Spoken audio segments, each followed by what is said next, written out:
general opinion is that rotary machines are something new, modern and innovative, and that coil machines are ancient like dinosaurs.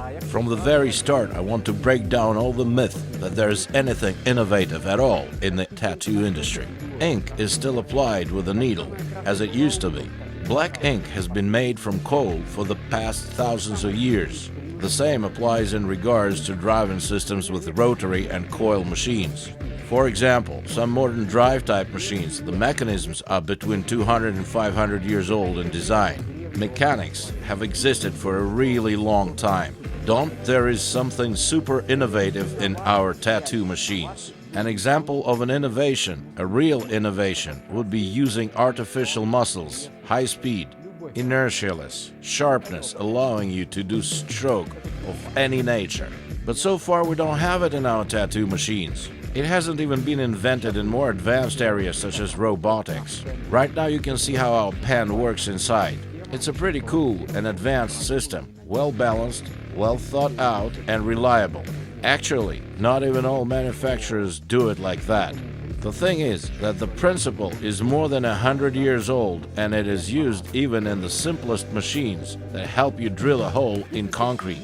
If you follow the history of tattoos and patience over the last 100 years, you will find that both rotor and coil mechanisms existed side by side and were discovered at almost the same time. For some reason, coil tattoo machines were way more popular than rotary ones. In the last few years, we have seen an intense growth in the development of rotary tattoo machines, and the main advantage that makes them develop is convenience.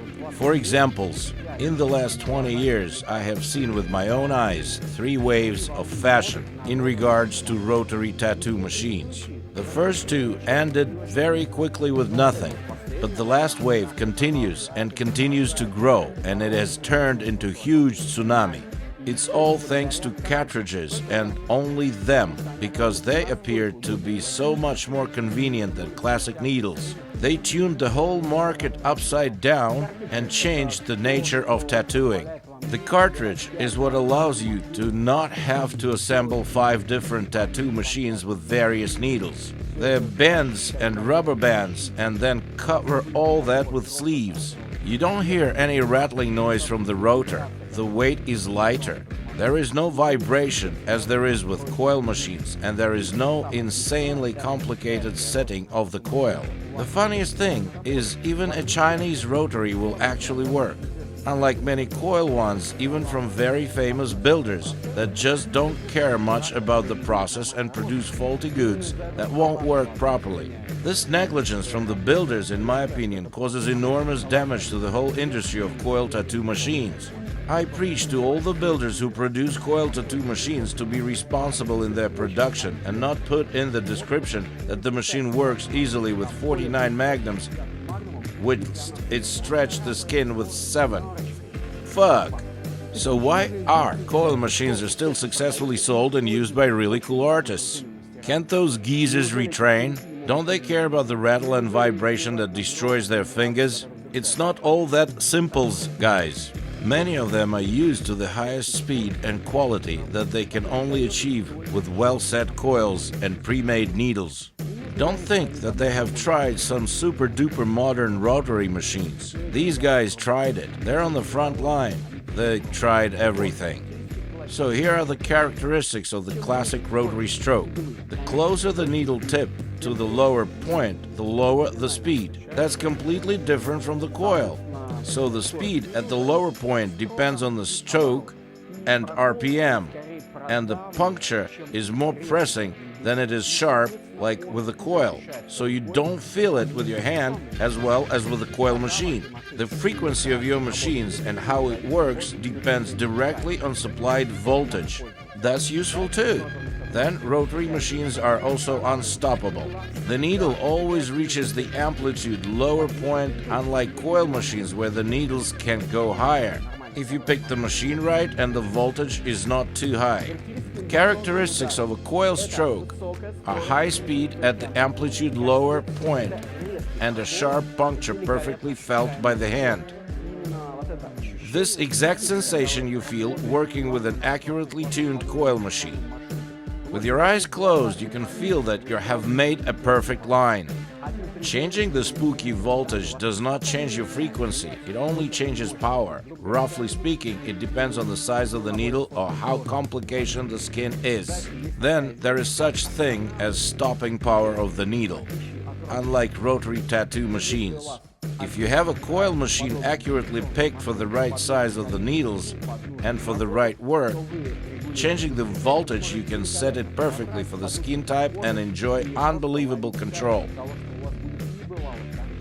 You can easily do lines, shades, or filling. There is another frequent question.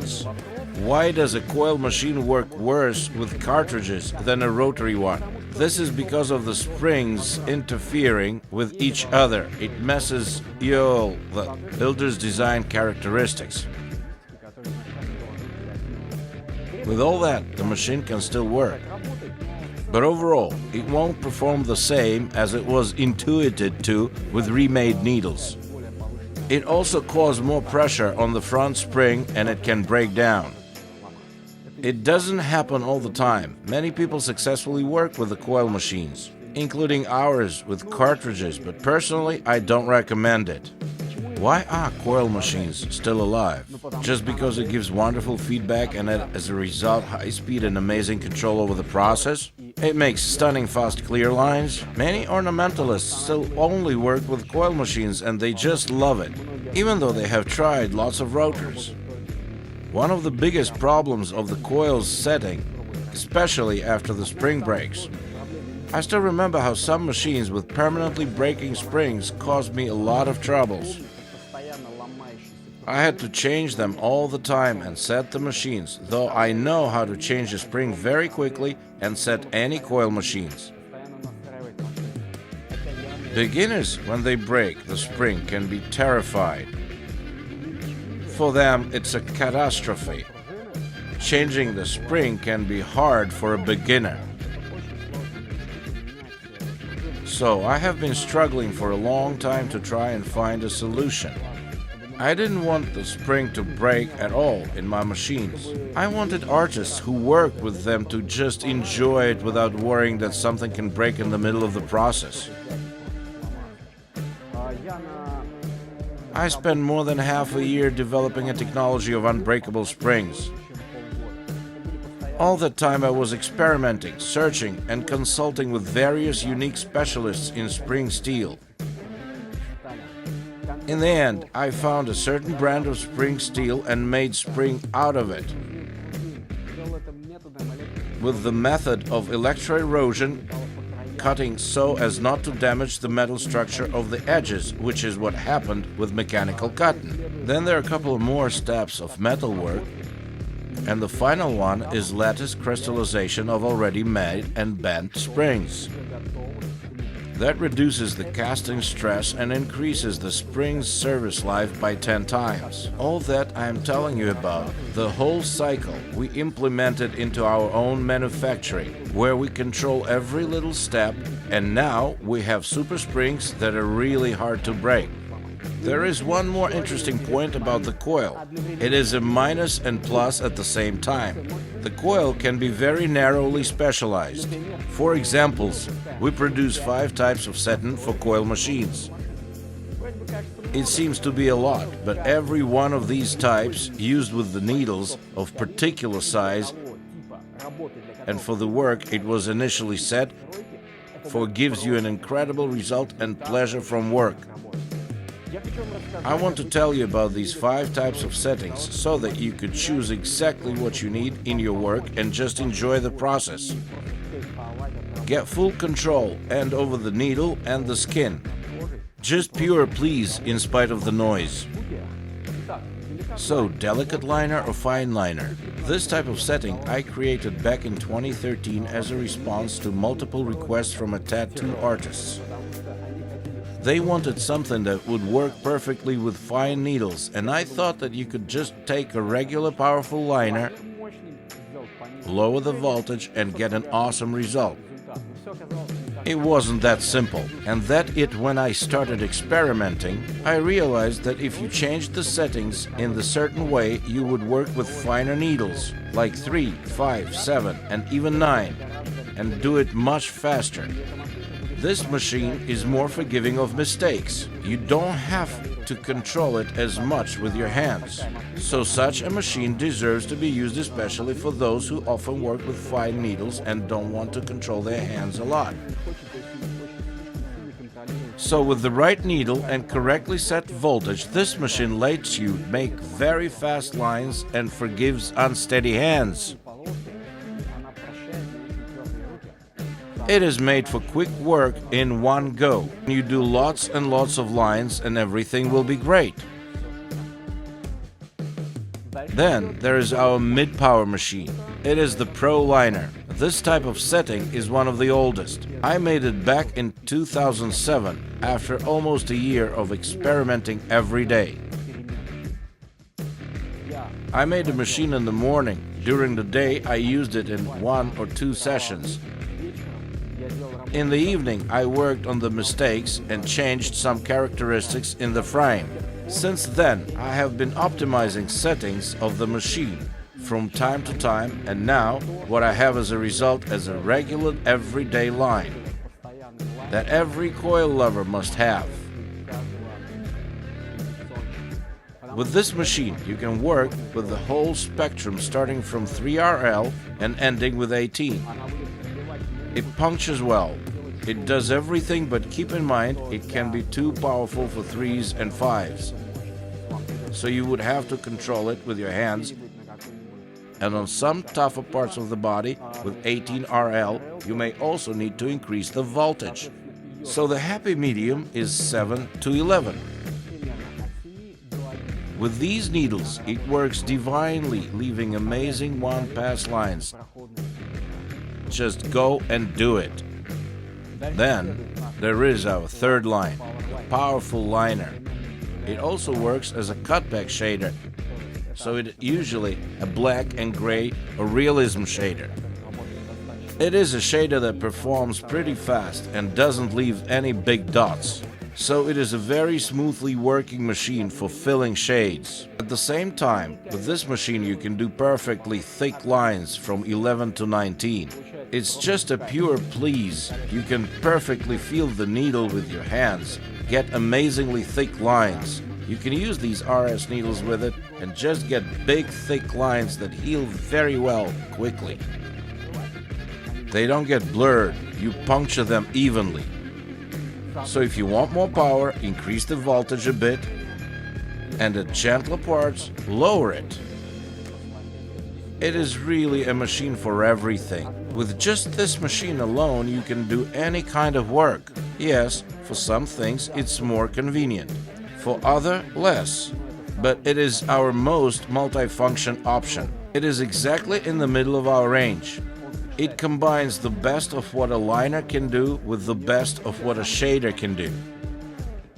Now we move to our classic filling machine, Pro Shader or Color Packer.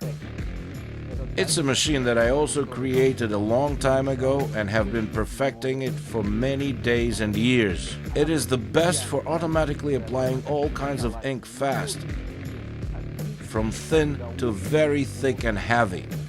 So using this machine you can work with all possible magnums. It easily applies thick color with a 25 magnum, and it can even apply a thinner inks with 35 magnums. It works with all shapes up to a 49 magnum. All that I say is absolutely true. I've never lied to anyone, never written about some flimsy, barely working machine like, wow, up to 49 magnum. We have it all clear. The way it can work, the way other artists can work it, and all that is field proven. I'm only telling you these things. Our final wider in the range is an extremely powerful machine with a code name Bone Breaker. It's a power shader or a color power packer. This machine I made a long time ago in 2007 in a single copt. I used it with a huge soldered 49 Magnum and put it aside. The world was not ready for it back then. So in 2013, I brought this back, but with a serial production, because it allowed you to do something awesome. Whip shading. It doesn't get blurry and is done evenly. This little machine can work with huge soldering, do whips and classing filling with a very big soldering, and wouldn't even run hot. Because it has such a heavy bar, with every internal stroke it can do a sharp whip. It is not pressing like a rotor and leaves nice cool pixels with big groups of needles. I don't recommend to use this machine with 7 Magnums or so. This machine is only for professionals, so be careful with it. Personally, I recommend when using color with this machine to not even use 9 Magnums, but higher. 15 is what you need, and 49 Magnum for black and gray is awesome. Many years I have spent trying to increase the reliability of all the key parts in tattoo machines. That is why now I am declaring with confidence I can give 25 years warranty on a tattoo machine, but this bonus only goes to the first owner. Another distinctive feature of our coil tattoo machines is that you don't have to bend anything when replacing the springs, because we have already thought about that. Our machines are easy to set. You just change the spring. There is a video of how to do it, and then simply turn the terminal screw as you want. Absolutely all angles and all sizes of the frame are calculated and copied from the pattern in every frame. Even if we do completely unique customization, all angles and all measures will be repeated with high accuracy. This machine will work the same way as the next one, or the following one, of the following one. So it takes the setting process so much easier, and you have to ask the builder for help or another professional. If by any change you get unlucky and break the spring and want to change it, any beginner can manage it. There is nothing difficult in it. So all the negativity of our coil tattoo machines usually comes down to 2 things. First is to put the contact screw down from time to time. It's a very easy thing to do, nothing complicated. It's explained in another video. The second thing is to not stain your tattoo machine with any shit and not to leave it to soak in anything. If it gets dirty, you have to wipe it with a tissue soaked in alcohol. Clean everything properly and dry it. Don't put it in any nasty stride and pack it in a Ziploc bag. Otherwise it gets rusty and won't look good. Yes, it will still work, but it will look terrible. So guys, put the contact screw down from time to time. Don't get it dirty, and keep your dear tattoo machines clean. If rust appears in some spots because you got it wet, you can carefully clean it with oil and cotton bud and you'll be good. So our coil machines work for years and years and years and years without replacing springs, without changing any settings. They are indestructible machines. Guys, just enjoy it, damn it. Good day and good luck working with coils.